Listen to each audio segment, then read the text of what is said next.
Hola, soy Javi y vengo a presentarte unos resúmenes de Los Héroes Olvidados, una saga de libros que podrás encontrar en Amazon. Si te gustan las aventuras y las emociones, no dudes en conocer a estos personajes. Te sorprenderán. Disfruta las narraciones y nos vemos pronto.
Hola y bienvenidos. Hoy nos metemos de lleno en un material bastante potente. Fragmentos de El Relicario del Caos. Vamos a ver los orígenes de Rivian Baylen, que es una figura, oscura y compleja como pocas. Sí, un personaje fascinante. Tenemos pasajes clave, una infancia complicada, inestable, luego una manipulación tela de despiadada, un ritual que lo revienta todo. Y cómo a partir de ahí, forja una identidad nueva basada en la venganza. Exacto. La idea hoy es, intentar desentrañar un poco quién es este personaje, qué le hizo ser así, cómo lleva esa lucha interna, ¿no?, entre la luz y la oscuridad que tiene dentro. Una dualidad constante, sí. Y para empezar fuerte, arrancamos justo después del desastre. Un circo abandonado, cayendo la mundial, olor a ozono, a sangre, y un chaval despertando sintiendo dentro algo nuevo, dual y aterrador. Kaelir ha muerto. Y otra cosa están haciendo. La escena es, desoladora. Piedra fría, runas ahí pintadas, profanadas, que la lluvia empieza a lavar. Y Kaelir, que tendría 17 años, ¿no?, ahí tirado, retorciéndose de olor. Y cerca, Liora, quieta, su vestido blanco, teñido de rojo. El ritual se lo ha quitado todo. Y lo que impacta, vamos desde el primer instante, es la fractura. Pero no solo física, ¿eh? La psicológica es inmediata. Es el nacimiento, literal, de una conciencia dividida. Le surge una voz dentro, fría, cínica, que le dice: es por eso por lo que lloriqueas, patético. Ella era débil, tú eras débil. Es su trauma, su rabia, su instinto de supervivencia más básico, todo cristalizado en esa voz. Una voz que, además, le recuerda quién tiene la culpa. Draed Morgun. Claro. Ese que le sonrió mientras afilaba el cuchillo en la sombra. Hay una frase que es clave. Prometió poder, cumplió. Ahora el miedo es de los demás. Y siente arder la marca en el pecho, ¿no? Una energía negra fría. Y es fascinante cómo esa dualidad se manifiesta casi físicamente, casi al momento. Intenta por un lado invocar la luz que recuerda de su pasado, ¿sabes? Una cosita débil, dorada.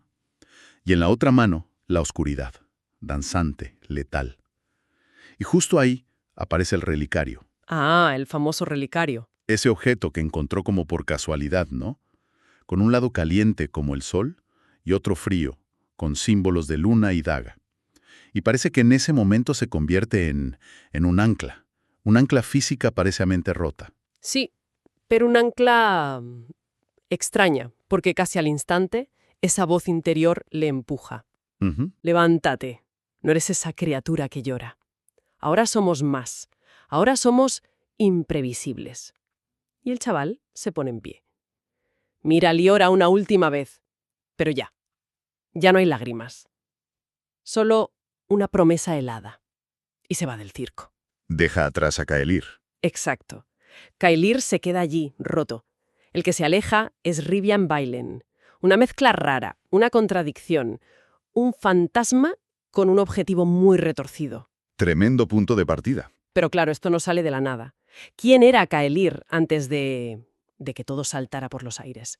Hay que ir para atrás, al orfanato de la señora Ágata. Ajá. Un sitio descrito como, pues eso, frío, gris. Y ya de niño a Caelir lo calificaban de voluble, difícil. Ya apuntaba maneras, digamos. Sí, los textos describen una naturaleza ya contradictoria, momentos de rabia explosiva y de repente otros de compasión súper profunda. Sin término medio, ¿sabes? Como si ya llevara la tormenta adentro. Eso sugiere algo importante, ¿eh?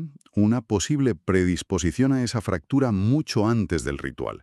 Quizás el trauma no creó la división de cero, sino que, bueno, explotó una fisura que ya estaba ahí y la solidificó de la forma más brutal. La pregunta es si esa volubilidad era ya una señal. Una lucha interna que aún así encontraba algo de paz, ¿no? En el orfanato encontró 3 islas, como las llaman. Ethren, el pragmático, el ancla lógica. Ujú. Mayra, que le daba contención emocional, un calor más silencioso. Y sobre todo Liora. Liora. Ella era la luz, la fe en que las cosas podían ser buenas. Su conexión más bestia.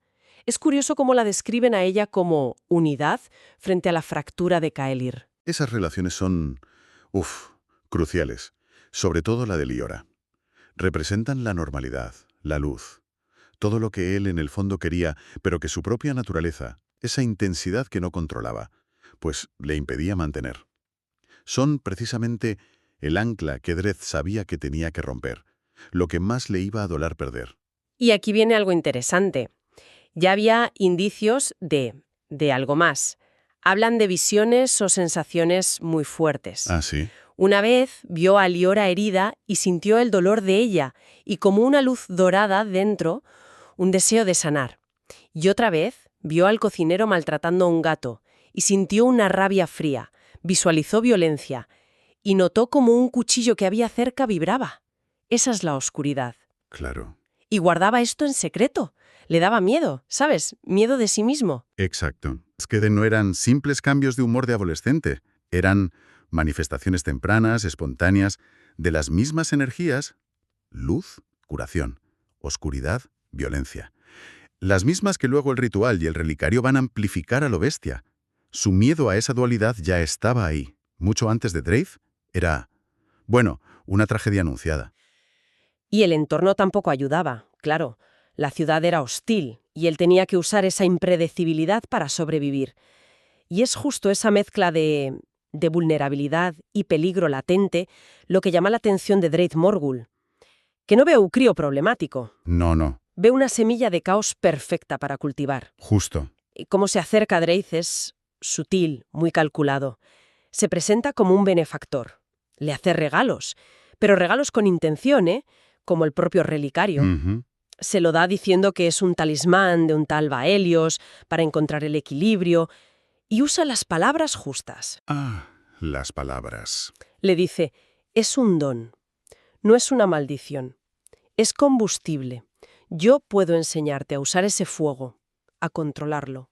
Directo a sus inseguridades y a su deseo de control. Es que es manipulación psicológica de manual, de libro. Dredd no le critica esa intensidad, al contrario.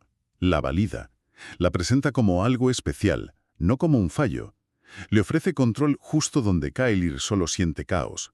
Y la ironía es brutal, ¿no? Le habla de unir sus naturalezas, de equilibrio, cuando su objetivo real es romperlo más. Usar esa fractura. Clásico manipulador, vaya. Totalmente. Explotan la inseguridad, redefinen un supuesto defecto como una fortaleza única y te prometen control sobre tu propio caos. Y lo aísla. Le da clases particulares, le habla de filosofías oscuras, y bajo su tutela, esa sombra interior, esa voz cínica, parece como calmarse, volverse más nítida, casi una aliada. Peligroso. Iora y Ethren intentan avisarle. Hay frases muy directas en los textos. Te mira como si fueras un instrumento, le dice Ethren. Buf. Es una inversión. Y tú eres el premio, añade Mayra. Pero Caelir ya está seducido por la promesa de poder y, sobre todo, de entenderse a sí mismo. ¿Y por qué crea a Dredd y no a sus amigos de toda la vida?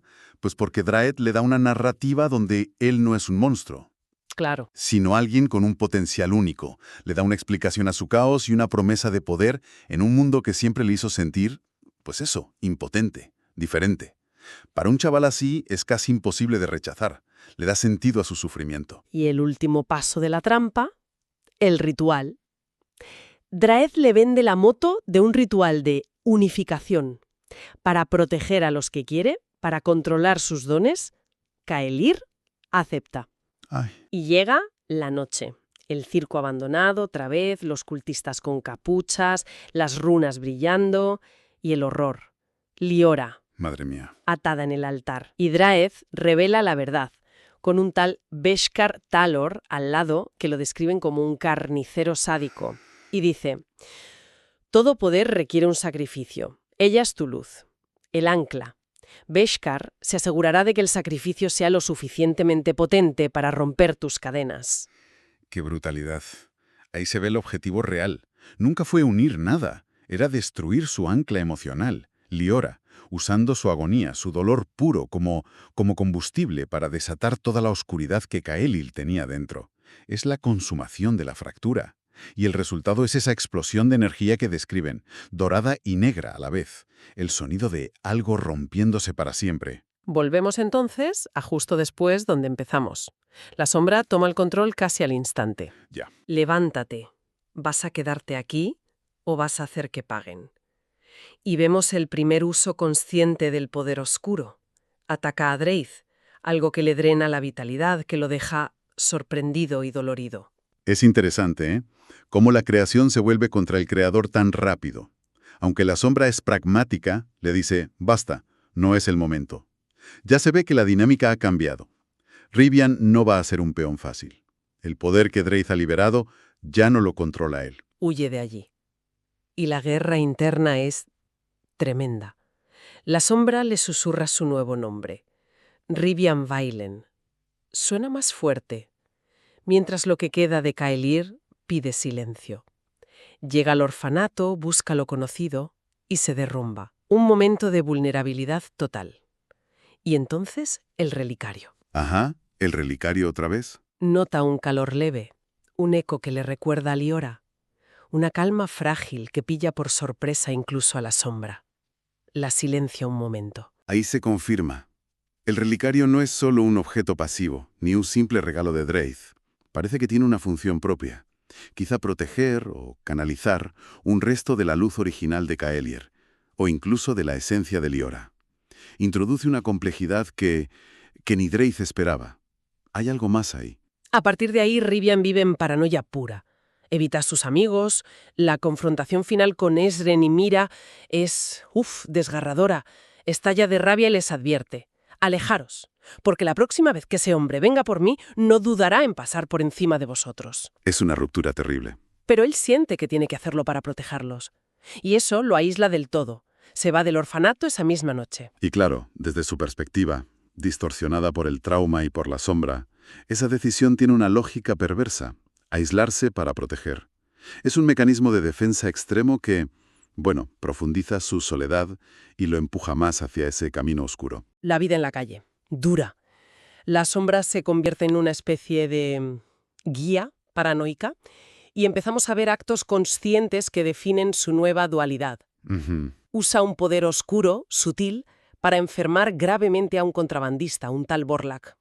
Una acción fría, eficaz, dicen. Pero días después usa una luz tenue, casi nada, para curar un poco a un perro herido. Un acto de compasión residual, hecho casi a escondidas, como avergonzado. Ahí se ve clarísimo la naturaleza de sus poderes y sus contradicciones. La oscuridad es insidiosa, pudre desde dentro. La luz es más directa, pero también más débil. Le cuesta más, ¿sabes? Es una lucha contra sí mismo. Sus actos no tienen una moral clara. Son impulsivos, contradictorios. A veces castiga, a veces alivia. Y el relicario parece amplificar las dos cosas, según cómo esté él por dentro. No hay equilibrio. Es una oscilación constante. Culto de Drech. Necesita saber. Y su búsqueda le lleva al Templo del Sol Poniente, un sitio antiguo dedicado al equilibrio energético. El viaje es chungo. Tiene un encuentro con bandidos, mata a uno en defensa propia, Pero luego, mientras el tipo agoniza, va y le alivia el dolor, Otra contradicción. que le deja él mismo flipando. Este templo funciona como un espejo. En el altar descubre la filosofía de Baelios, el dios del relicario. No, fuerzas naturales en equilibrio, luz y oscuridad como parte de un todo. Y descubre para qué sirve el relicario de verdad. Es un mediador para gente fracturada como él, para ayudar a canalizar energías opuestas. Pero ojo, también está la advertencia, ¿Cuál? que el poder que puede canalizar es proporcional a lo rota que esté su alma, y que el desequilibrio constante corrompe, lleva a la locura. Y entonces encuentra el pergamino oculto, el manual de instrucciones del relicario, básicamente, Toma ya. que revela cómo transformarlo a voluntad, en la daga lunar, concentrándose en el odio, en la oscuridad, o en el amuleto solar, usando la compasión, la luz. Cada forma potencia ese lado suyo. Pero la advertencia es clara. Usar esto es adictivo y profundiza la fractura original. La tentación es, enorme. La sombra, por supuesto, le incita a probar la daga, a sentir el poder oscuro tangible. Y Rivian, pues cede. Era de esperar. Se concentra en su odio a Dreez, en el dolor, en Liora, y transforma el amuleto, una daga de hoja oscura, fría. Siente un poder inmenso, letal, pero justo después, un vacío emocional brutal y dolor físico agudo. El precio es real y es inmediato. Ahora sabe cómo funciona. Tiene un control potencial, pero sobre un poder que amenaza con comérselo vivo. Es un pacto faustiano consigo mismo. Vuelve a la ciudad cambiado. Ahora negocia con la sombra. Ya no es solo una voz. Es un socio, aunque a regañadientes. Ya no se esconde, y su venganza empieza a ser más elaborada.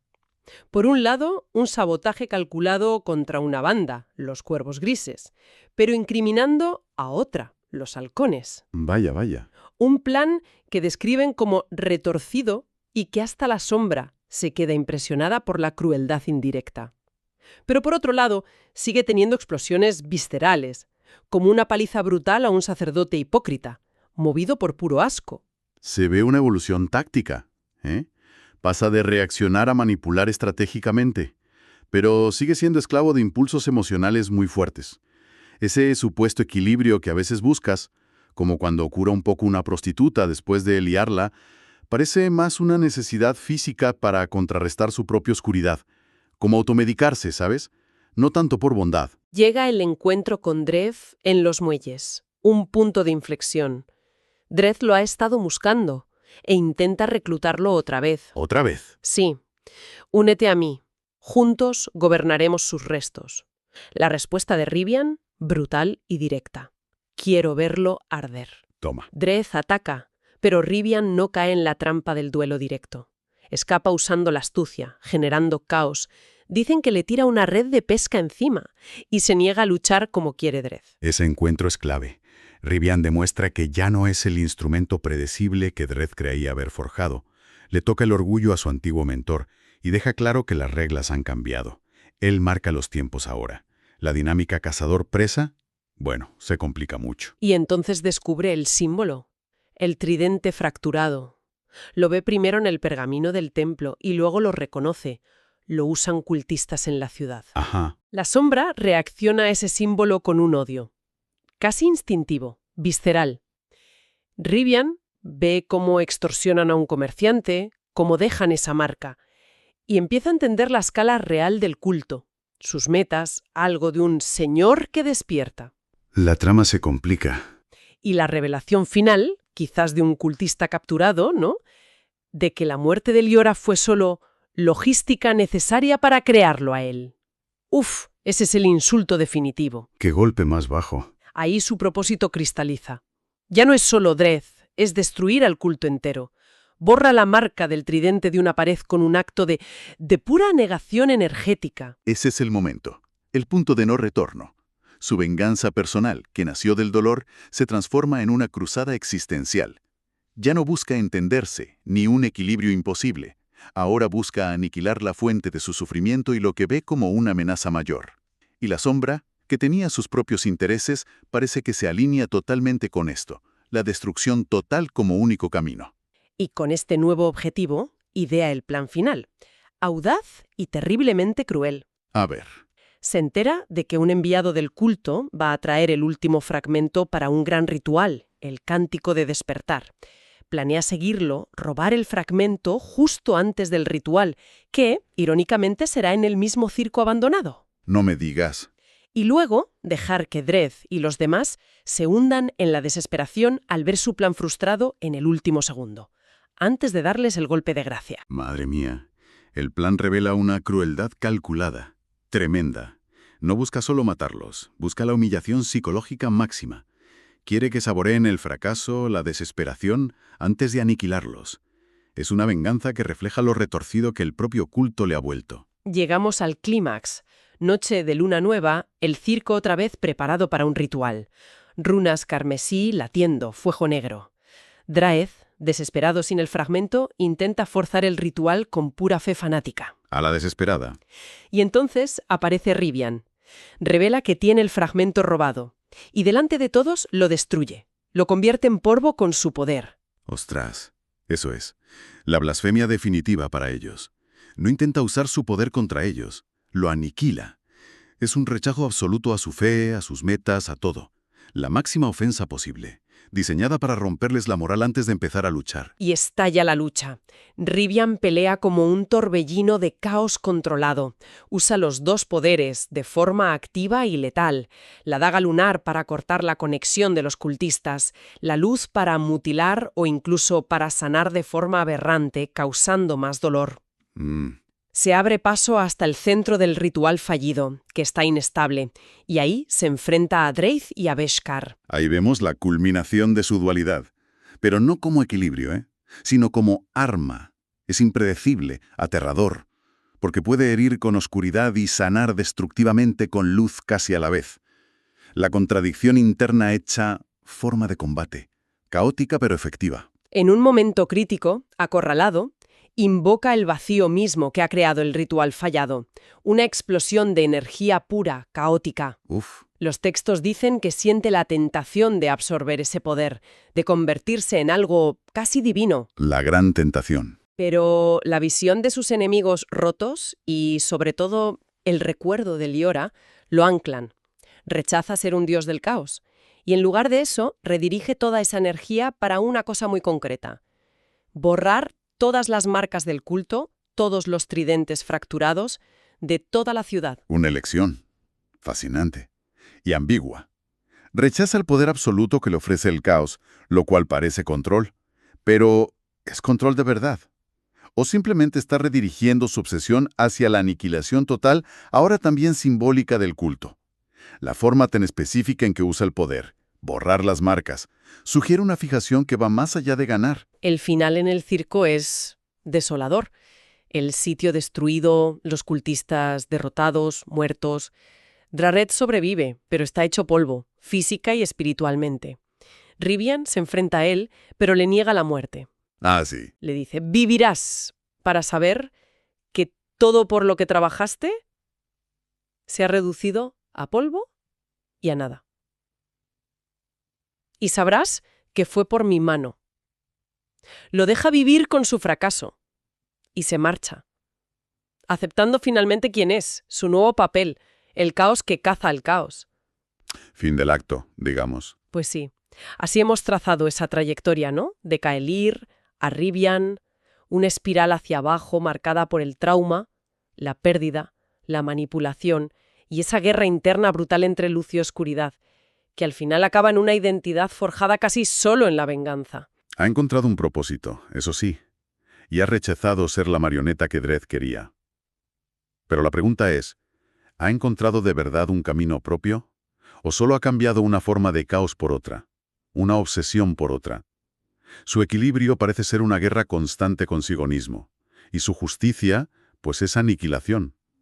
¿Se puede vivir así, en ese filo, sin acabar consumido por la misma oscuridad que intentas combatir? Es complicado. Y para quien nos escucha, pues queda esa reflexión, ¿no? Cuando el mundo te destroza, ¿puede la venganza ser una forma de recuperar el control? ¿Una especie de justicia retorcida? ¿O es inevitablemente otra máscara para el monstruo que ese mismo dolor ha creado dentro? ¿Puede haber equilibrio real cuando naces de una fractura tan profunda? Buena pregunta para darle vueltas. Una cuestión para seguir explorando. Hasta la próxima.